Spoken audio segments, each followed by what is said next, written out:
नमस्कार, स्वागत है आप सभी का। मैं हूं प्रीति सिंह। इस वक्त ये अहम खबरों के साथ बुलेटिन की शुरुआत करेंगे, लेकिन उससे पहले बात करेंगे कोविड महामारी से बचाव की। कोरोना महामारी के खिलाफ पूरा देश एकजुट होकर लड़ रहा है। आप भी हमारे साथ सुरक्षा और बचाव के एहतियाती उपायों का संकल्प लें। अपना मास्क अच्छी तरह से पहने, 2 गज की दूरी का पालन करें, सुरक्षित दूरी बनाए रखें, साथ ही हाथों को बार बार धोएं।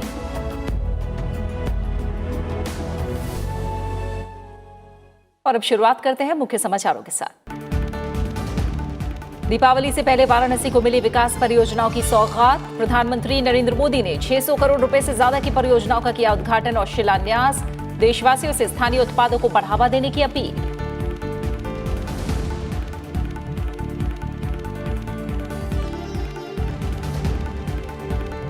बिहार विधानसभा चुनाव के नतीजों की घोषणा कल। मतगणना के लिए सभी तैयारियां पूरी। एनडीए और महागठबंधन के बीच कड़ा मुकाबला। वाल्मीकि नगर लोकसभा सीट और 11 राज्यों के 58 विधानसभा सीटों पर हुए उपचुनाव के लिए भी होगी वोटों की गिनती।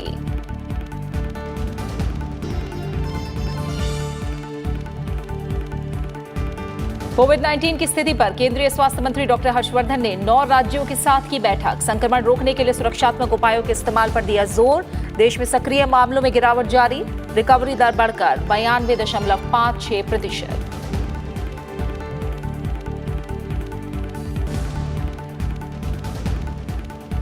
दिल्ली एनसीआर में प्रदूषण की स्थिति गंभीर। कई जगहों पर खतरनाक स्तर पर वायु गुणवत्ता। नेशनल ग्रीन ट्रिब्यूनल ने 30 नवंबर तक पटाखों की बिक्री और इस्तेमाल पर लगाया पूर्ण प्रतिबंध।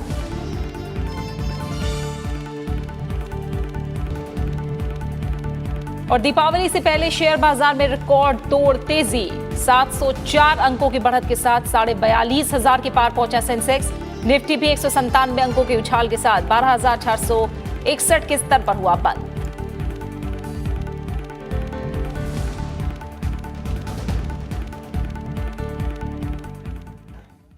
प्रधानमंत्री नरेंद्र मोदी ने अपने संसदीय क्षेत्र वाराणसी में आज कई परियोजनाओं का उद्घाटन और शिलान्यास किया और दिवाली की सौगात दी।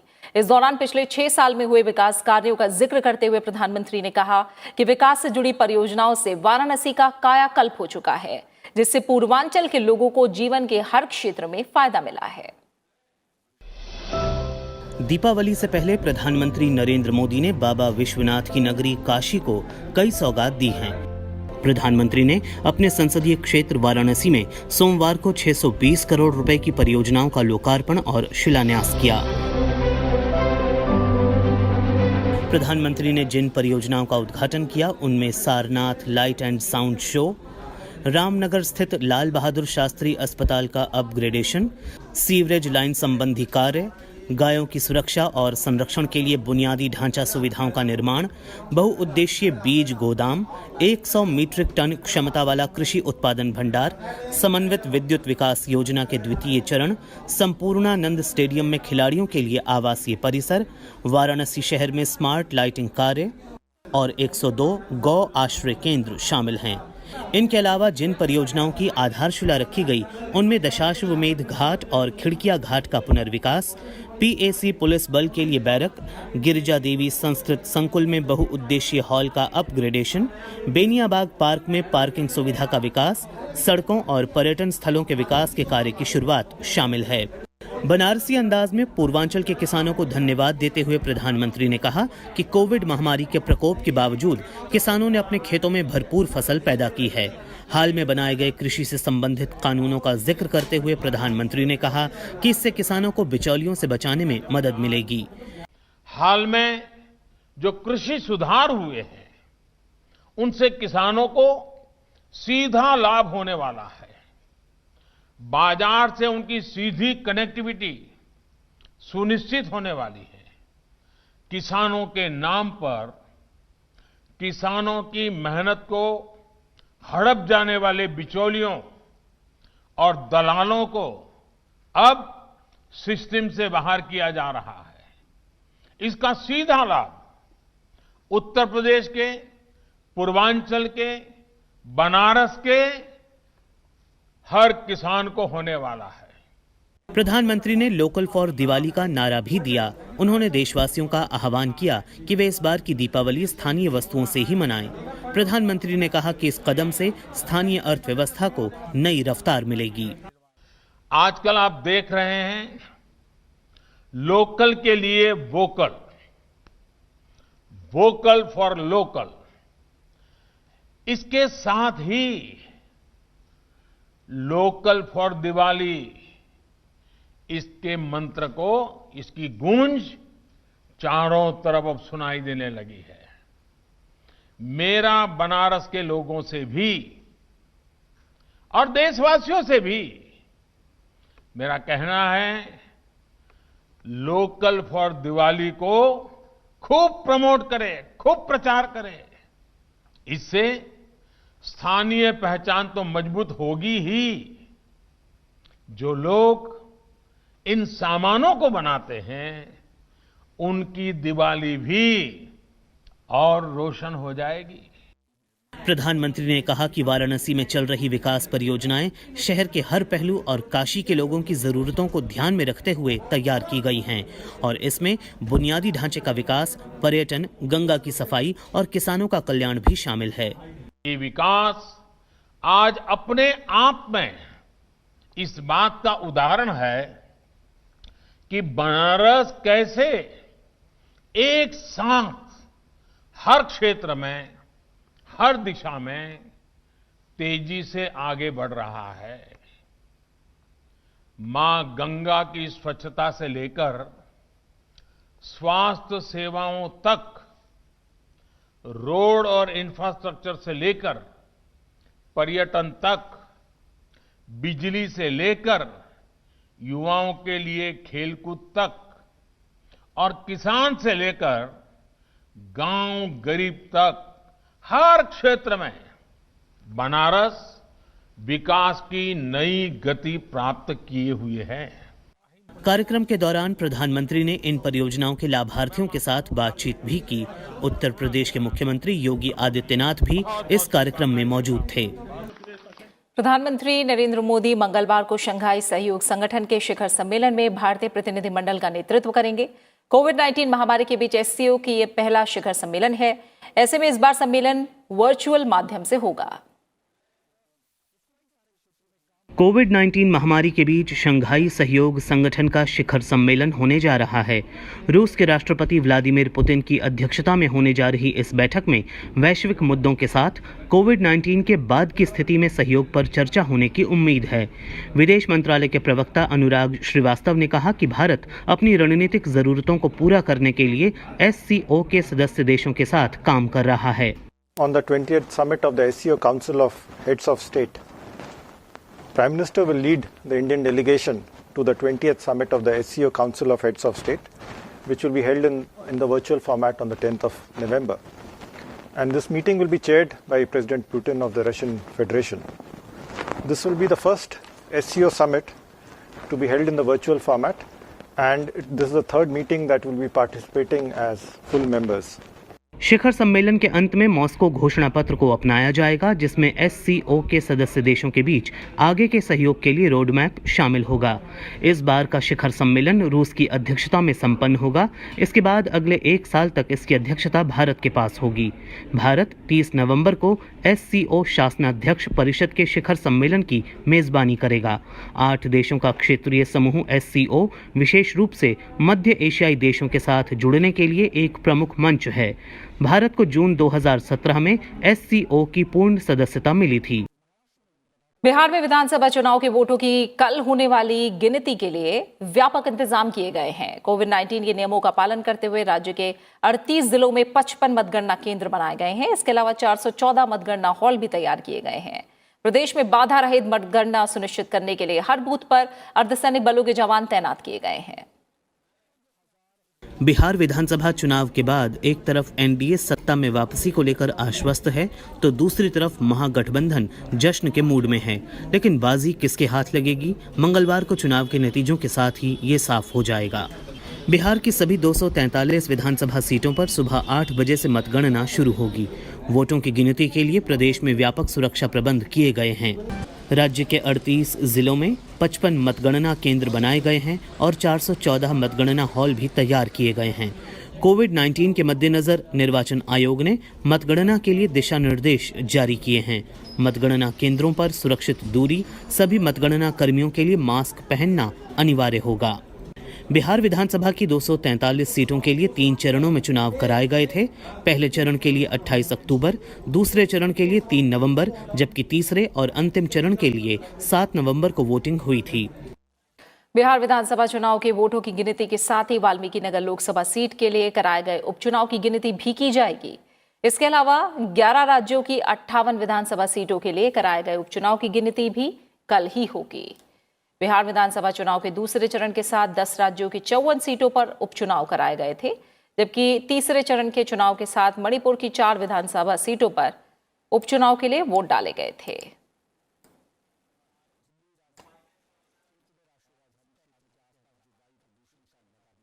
एनके सिंह की अध्यक्षता वाले 15वें वित्त आयोग ने 2021-22 से लेकर 2025-26 तक की अपनी रिपोर्ट राष्ट्रपति रामनाथ कोविंद को आज सौंप दी। यह रिपोर्ट केंद्र और राज्य सरकारों, स्थानीय प्रशासन, पिछले वित्त आयोगों के अध्यक्ष और सदस्यों, वित्त आयोग की सलाहकार परिषद और विशेषज्ञों और जानी मानी शैक्षिक संस्थाओं और बहुपक्षीय संस्थाओं के प्रमुखों के साथ व्यापक विचार विमर्श के बाद तैयार की गई है। वित्त आयोग रिपोर्ट की एक प्रति प्रधानमंत्री को भी सौंपेगा। यह रिपोर्ट 4 खंडों में तैयार की गई है। इस रिपोर्ट का कवर और शीर्षक कोविड के दौरान वित्त आयोग भी विशिष्ट है। इस रिपोर्ट में निहित सिफारिशों के बारे में स्पष्टीकरण, ज्ञापन और कार्रवाई की गई रिपोर्ट के साथ एक बार केंद्र सरकार द्वारा संसद में पेश किए जाने के बाद यह रिपोर्ट सार्वजनिक क्षेत्र में उपलब्ध होगी। 15वें वित्त आयोग का गठन नवंबर 2017 में एनके सिंह की अध्यक्षता में किया गया था। आयोग के अन्य सदस्यों में अजय नारायण झा, प्रोफेसर अनूप सिंह, डॉक्टर अशोक लहाड़ी और डॉक्टर रमेश चंद शामिल हैं।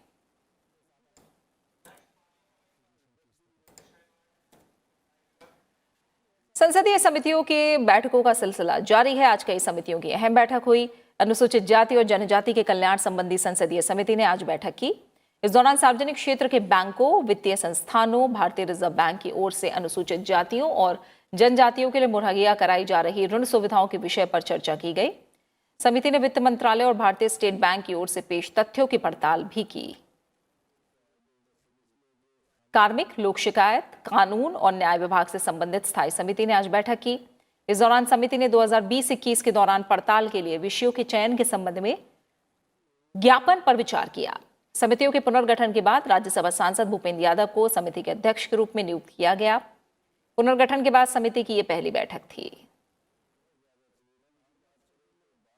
सभा की अधीनस्थ विधान समिति की भी आज पहली बैठक हुई। अधीनस्थ विधान संबंधी समिति का काम इस बात की छानबीन करना है कि संविधान द्वारा प्रदत्त या संसद द्वारा बनाए गए नियमों, कानून, योजना या फिर अन्य वैधानिक प्रक्रियाओं में शक्तियों का सही इस्तेमाल हो रहा है या नहीं।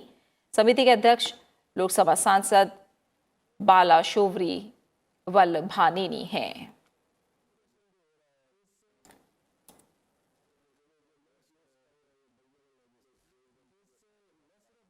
केंद्र शासित प्रदेश जम्मू कश्मीर में ग्रीष्मकालीन राजधानी श्रीनगर में 6 महीने तक कामकाज करने के बाद शीतकालीन राजधानी जम्मू में आज से सिविल सचिवालय में कामकाज की शुरुआत हो गई।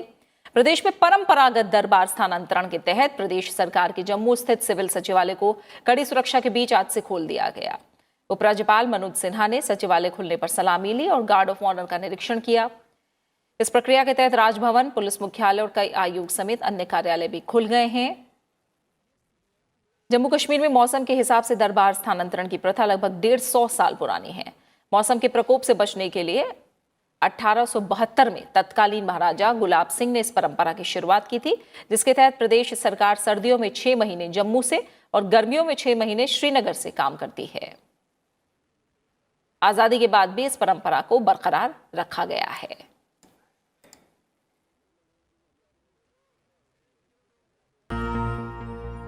दिल्ली एनसीआर में बढ़ते वायु प्रदूषण को देखते हुए नेशनल ग्रीन ट्रिब्यूनल ने आज रात से पटाखों की बिक्री के साथ पटाखा जलाने पर प्रतिबंध लगा दिया है। यह प्रतिबंध 30 नवंबर की रात तक जारी रहेगा। एनजीटी प्रमुख जस्टिस आदर्श कुमार गोयल की अगुवाई वाली पीठ ने इसके साथ ही देश के उन सभी शहरों में भी पटाखों की बिक्री और इस्तेमाल पर प्रतिबंध लगाने का निर्देश दिया है जहां पिछले साल नवंबर में हवा की गुणवत्ता बेहद खराब रही थी। हालांकि जहां पर हवा की गुणवत्ता मध्यम श्रेणी की है, उन शहरों के लोग त्योहारों पर सिर्फ 2 घंटे ग्रीन पटाखों का इस्तेमाल कर सकते हैं। इसके साथ ही एनजीटी ने सभी राज्यों और केंद्र शासित प्रदेशों के प्रदूषण नियंत्रण समितियों और बोर्डों को कोरोना महामारी के मद्देनजर प्रदूषण नियंत्रण के लिए विशेष अभियान चलाने का निर्देश दिया है। साथ ही सभी राज्यों और केंद्र शासित प्रदेशों के मुख्य सचिवों और पुलिस महानिदेशक आयुक्तों को पटाखों के इस्तेमाल पर प्रतिबंध को लेकर सर्कुलर जारी करने और इसका पालन सुनिश्चित करने का निर्देश दिया है। केंद्रीय स्वास्थ्य मंत्री डॉक्टर हर्षवर्धन ने आज कोविड-19 की स्थिति के संबंध में 9 राज्यों के स्वास्थ्य मंत्रियों के साथ वर्चुअल माध्यम से बैठक की। कई राज्यों में संक्रमण के बढ़ते मामलों को देखते हुए ये समीक्षा बैठक की गई है। केंद्रीय स्वास्थ्य मंत्रालय ने आंध्र प्रदेश, असम, पश्चिम बंगाल, राजस्थान, हिमाचल, तेलंगाना, पंजाब, हरियाणा और केरल के स्वास्थ्य मंत्रियों के साथ बैठक की। इसमें केंद्रीय स्वास्थ्य मंत्री ने सर्दी के मौसम और त्योहारी सीजन में कोविड-19 के खतरे को लेकर राज्यों को आगाह किया और टेस्टिंग बढ़ाकर संक्रमण को रोकने और कोविड प्रोटोकॉल को सख्ती से लागू करने की सलाह दी। बैठक में राज्यों की ओर से कोविड संक्रमण से निपटने की रणनीति के बारे में जानकारी दी गई। स्वास्थ्य मंत्रालय के अनुसार संक्रमण के 79% नए मामले 10 राज्यों और केंद्र शासित प्रदेशों में केंद्रित हैं। कड़क सर्दी पड़ती है, वो वाले महीने भी आने वाले हैं और रेस्पिरेटरी वायरस है। रेस्पिरेटरी वायरस के ज़्यादा विंटर्स में फैलने की संभावना होती है। फेस्टिवल्स में लोगों के द्वारा अगर फेस्टिवल बनाते समय थोड़ी सी भी लापरवाही हुई तो हमें कोविड को कंट्रोल करने में कठिनाई हो सकती है। एक बार फिर आपके साथ बातचीत करके जो हमको आज 10 महीने के बाद लगता है कि इम्पोर्टेंट है, आपके स्टेट की दृष्टि से, देश की दृष्टि से, वो बातें ज़रूर एक बार फिर से हम विस्तार से शेयर करें। देश में कोरोना संक्रमण से स्वस्थ होने की दर बढ़कर 92.56% हो गई है। 79,17,000 से अधिक लोग अब तक कोरोना को मात देकर ठीक हो चुके हैं। कोविड रोगियों की संख्या 11 दिन से लगातार 6 लाख से नीचे बनी हुई है। पिछले 24 घंटों में सक्रिय मामलों में 2,992 की कमी आने से रोगियों की संख्या घटकर 5,09,000 से कम हो गई है। देश में रविवार के मुकाबले सोमवार को कोरोना के नए मामलों में मामूली बढ़त दर्ज की गई है। रविवार को 45,500 से अधिक मामले आए थे, जबकि सोमवार को नए मामलों का आंकड़ा बढ़कर 46,000 के करीब हो गया है। रविवार को 49,000 से अधिक लोग कोरोना से ठीक हुए हैं। वहीं सोमवार को 48,000 से अधिक लोग कोरोना को मात देकर स्वस्थ हुए। सक्रिय मामलों में लगातार कमी आ रही है। पिछले 24 घंटे में सक्रिय मामलों में करीब 3,000 की गिरावट दर्ज हुई है। देश में 5,09,673 सक्रिय मामले बचे हैं। संक्रमित मरीजों की संख्या देश में अब तक के कुल संक्रमित मरीजों की संख्या का केवल 5.96% है। इस तरह कोरोना से होने वाली मौतों में भी कमी आ रही है। रविवार को 559 लोगों की कोरोना से मौत हुई थी। सोमवार को 490 लोगों की जान इस वायरस की वजह से गई है। देश में अब तक कोरोना के कुल 85,53,657 मामले आ चुके हैं। 79,17,373 लोग कोरोना को हराकर ठीक हो चुके हैं। वहीं 1,26,611 लोगों की मौत इस जानलेवा वायरस से हो चुकी है। डीआरडीओ भवन परिसर में रक्षा मंत्री राजनाथ सिंह ने आज एंटी सैटेलाइट मिसाइल के एक मॉडल का अनावरण किया। इस मौके पर सड़क परिवहन और राजमार्ग मंत्री नितिन गडकरी और डीआरडीओ के चेयरमैन सतीश रेड्डी मौजूद थे। इस अवसर पर रक्षा मंत्री राजनाथ सिंह ने डीआरडीओ के वैज्ञानिकों की उपलब्धियों की सराहना की।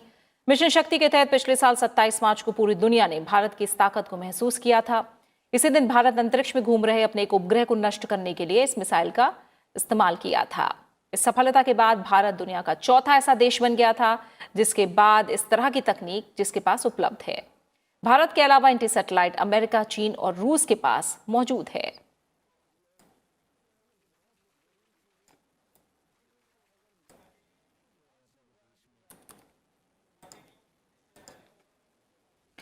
इससे पहले राजनाथ सिंह और नितिन गडकरी ने यात्री बसों के लिए fire detection and suppression system का प्रदर्शन देखा। इसे डीआरडीओ के centre for fire explosive and environment safety ने विकसित किया है, जो 30 सेकंड से कम समय में बस और यात्री डिब्बे में आग का पता लगा सकती है और फिर इसे 60 सेकंड में बुझा देती है, जिससे जीवन और संपत्ति के लिए खतरा काफी हद तक कम हो जाता है। व्यवसायिक खनन के लिए 38 कोयला ब्लॉक खदानों की नीलामी का काम पूरा हो गया है। देश की पहली वाणिज्यिक कोयला खनन नीलामी से राज्यों को कुल 6,556 करोड़ रुपए का राजस्व प्राप्त होगा।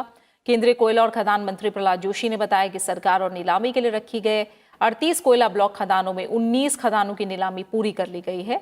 सोमवार को वित्तीय बोल का आखिरी दिन था। केंद्रीय मंत्री ने खदानों की नीलामी के लिए मिली प्रतिक्रिया को बेहतरीन बताया है। In the auction, we have successfully auctioned 19 mines, which is highest number of successfully auctioned mines in any tranche in the coal mine auction. After 2015, there were around 10 tranche of auctions, and out of that, this is the highest one. Out of 19 mines, 11 are open cast, 5 are underground, remaining 3 are mixed, that is underground and open cast. Out of 38 mines put on auction, 19 mines were successfully auctioned. The success of the auction is around 50%. आवासन और शहरी कार्य मंत्रालय के राज्य मंत्री हरदीप सिंह पुरी ने आज 13वें अर्बन मोबिलिटी इंडिया सम्मेलन का उद्घाटन किया। अर्बन मोबिलिटी के उभरते रुझान पर आयोजित कार्यक्रम को संबोधित करते हुए उन्होंने कहा कि फ्यूचर मोबिलिटी पर्यावरण के अनुकूल, एकीकृत, स्वचालित और सुगम होनी चाहिए। उन्होंने कहा कि कई प्रमुख शहरों में अत्याधुनिक परिवहन प्रणाली और ट्रैफिक मैनेजमेंट का प्रयोग अभी पाइपलाइन में है और इस पर तेजी से काम चल रहा है। केंद्रीय मंत्री ने कहा कि कोविड-19 महामारी के बाद आने वाले समय में अर्बन मोबिलिटी में बड़ा व्यावहारिक परिवर्तन आने की संभावना है। हमें इसे आत्मनिर्भर भारत बनाने के अवसर के रूप में बदलना चाहिए।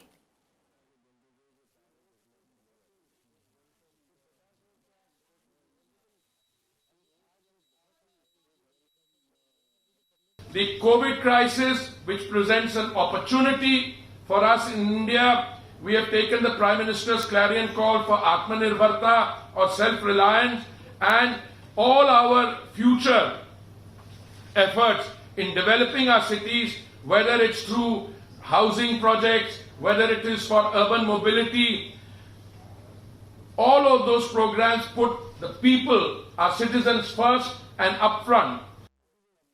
भारत और पाकिस्तान के बीच करतारपुर कॉरिडोर खोले जाने को 1 साल पूरा हो गया है। आज ही के दिन साल 2019 में इसे जनता के लिए खोला गया था। हालांकि कोरोना वायरस महामारी के कारण ये कॉरिडोर 16 मार्च से बंद है। अब फिर सिख समुदाय के लोग 30 नवंबर को मनाए जाने वाले गुरु नानक देव के 551वें प्रकाश पर्व पर इसे खोलने की मांग कर रहे हैं। 4 किलोमीटर लंबा करतारपुर गलियारा पंजाब के गुरदासपुर जिले के डेरा बाबा नानक और पाक स्थित गुरुद्वारा करतारपुर साहिब को आपस में जोड़ता है। इस कॉरिडोर के माध्यम से भारतीय श्रद्धालु बिना वीजा के करतारपुर साहिब तक की यात्रा कर सकते हैं। शिरोमणि अकाली दल के अध्यक्ष सुखबीर सिंह बादल ने प्रधानमंत्री नरेंद्र मोदी को पत्र लिखकर उनसे करतारपुर गलियारों को फिर खोलने की भारतीय भूमि पत्तन प्राधिकरण को निर्देश देने का अनुरोध किया है। उन्होंने कहा कि इसके लिए कोविड-19 संबंधी प्रोटोकॉल और पाबंदियों में ढील दी जाए ताकि श्रद्धालु वहां की यात्रा कर सकें।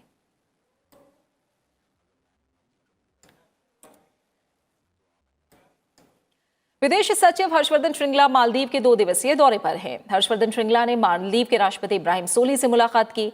इस दौरान भारत की ओर से मालदीव में $1.3 बिलियन के वित्तीय पैकेज के तहत चल रही विकास परियोजनाओं की प्रगति पर चर्चा हुई। हर्षवर्धन श्रृंगला ने कोविड से निपटने में मालदीव को लगातार सहयोग का आश्वासन दिया। साथ ही कोविड की वैक्सीन के विकास के बारे में बताया।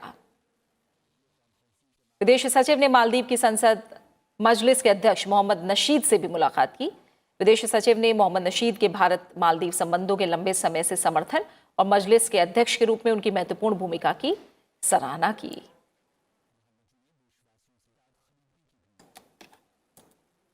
विदेश सचिव ने मालदीव के विदेश सचिव अब्दुल गफूर के साथ दोनों देशों के बीच क्षेत्र में सहयोग की समीक्षा की। कोविड-19 से निपटने के लिए दोनों देशों के दृष्टिकोण से एक दूसरे को बताया। साथ ही द्विपक्षीय संबंधों को मजबूत बनाने को लेकर भी चर्चा की।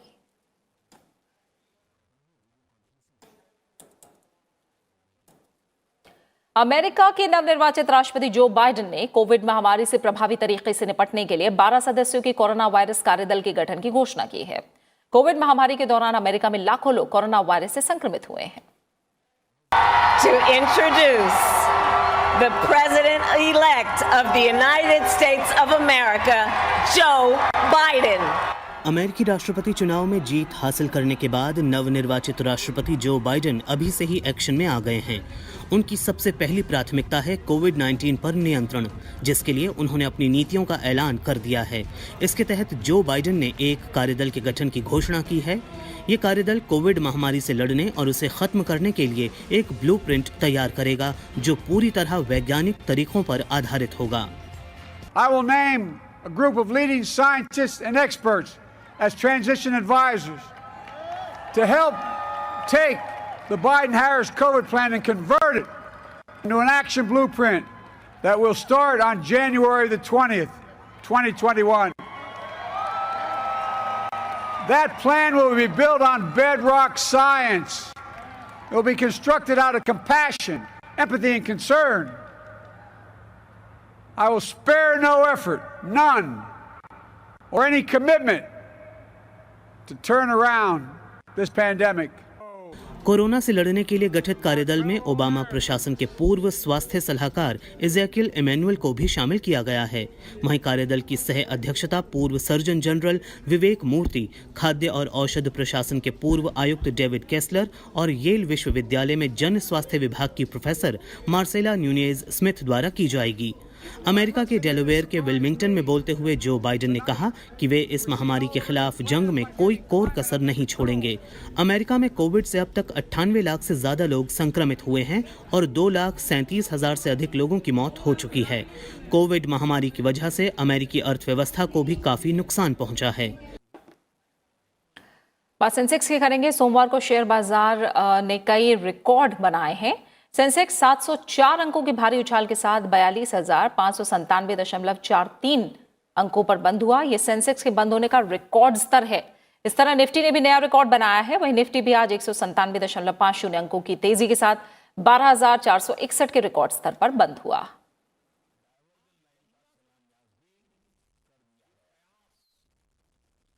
उत्तराखंड के स्थापना दिवस पर राष्ट्रपति रामनाथ कोविंद, उपराष्ट्रपति वेंकैया नायडू और प्रधानमंत्री नरेंद्र मोदी ने उत्तराखंड के निवासियों को शुभकामनाएं दी हैं। राष्ट्रपति ने ट्वीट संदेश में लिखा कि देवभूमि उत्तराखंड के स्थापना दिवस पर प्रदेशवासियों को हार्दिक शुभकामनाएं। राज्य का अनुपम प्राकृतिक सौंदर्य और समृद्ध संस्कृति देश के लिए गौरव का विषय है। मैं राज्य के समग्र विकास और प्रगति के साथ उत्तराखंड के सभी निवासियों के उज्जवल और समृद्ध भविष्य की कामना करता हूं। उपराष्ट्रपति एम वेंकैया नायडू ने ट्वीट संदेश में कहा कि सभी उत्तराखंड वासियों को उनके राज्य स्थापना दिवस पर हार्दिक बधाई। देवभूमि उत्तराखंड अपनी प्राकृतिक सुंदरता और आध्यात्मिक परंपराओं के लिए जग विख्यात है। मेरी कामना है कि प्रदेश सदैव उन्नति करे, इसके कर्मशील लोग सुखी और संपन्न हो। प्रधानमंत्री नरेंद्र मोदी ने ट्वीट संदेश के जरिए उत्तराखंड के निवासियों को बधाई दी। उन्होंने लिखा कि राज्य के स्थापना दिवस पर हार्दिक बधाई। प्रगति के पथ पर अग्रसर, प्राकृतिक संपदा और नैसर्गिक सौंदर्य से भरपूर ये प्रदेश ऐसे ही विकास की नित नई ऊंचाइयों को छूता रहे।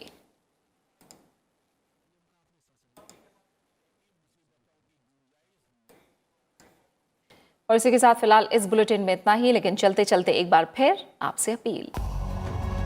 कोरोना महामारी के खिलाफ पूरा देश एकजुट होकर लड़ रहा है। आप भी हमारे साथ सुरक्षा और बचाव के एहतियाती उपायों का संकल्प लें।